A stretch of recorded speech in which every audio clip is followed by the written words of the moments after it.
সারাদিন পর বাড়িতে আসলাম গো। এই দেখো বাড়িতে এসে একদম গা ঠা ধুয়ে তোমার দাদাভাইকে ফ্রেশ করে দিয়েছি।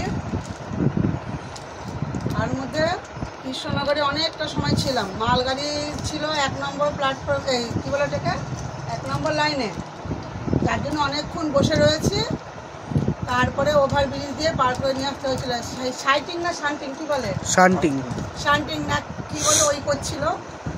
তারপরে বসে থেকে আর কতক্ষণ বসে থাকবো। তারপরে তোমাদের দাদাভাই বলে চলো ওভারব্রিজ দিয়ে ওঠার সময় অনেক কবার দাদা আস্তে আস্তে করে আসলাম।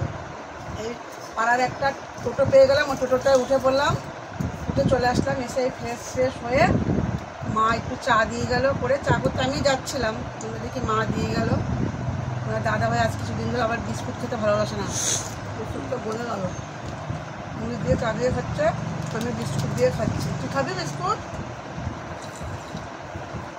খুব ক্লান্ত, খুব। মন্দিরে গেলে কখনো ক্লান্ত হয় না, তুমি সারাদিন মন্দিরে থাকতে পারো, তোমার কিন্তু কোনো ক্লান্ত আসবে না। কিন্তু হসপিটাল এমন একটা জিনিস যে যতই পরিষ্কার পরিচ্ছন্ন থাকুক আর যতই যাই থাকুক না কেন, মন্দিরের সন্ধ্যাবেলার হাওয়াটা দারুণ লাগে। তোমার হচ্ছে শরীরে একটা ক্লান্ত আসবে, ঠিক আছে? নানান রকম দৃশ্য দেখে তখন তোমার মন অটোমেটিক ভেঙে যাবে। তাই কি বলবো বলো। আর সপ্তাহে তো 3 দিন ওখানেই দুপুরবেলা শিলিগুড়িতে বসেই 2টো ভাত খেয়ে নিই। আমাদের দাদাভাইয়েরও তাই, আমারও তাই।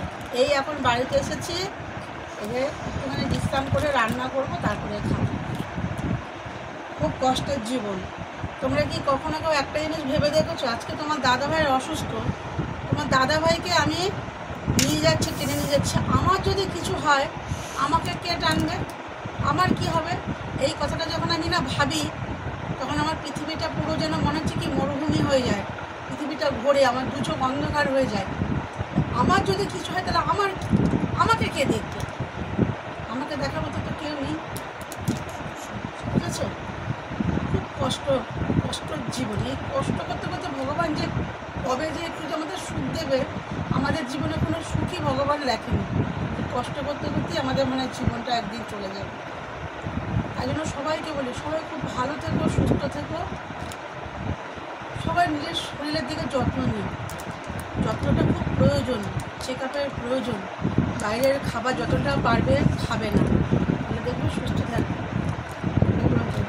একটুখানি বিশ্রাম নিয়ে তারপরে রান্না বান্না করতে।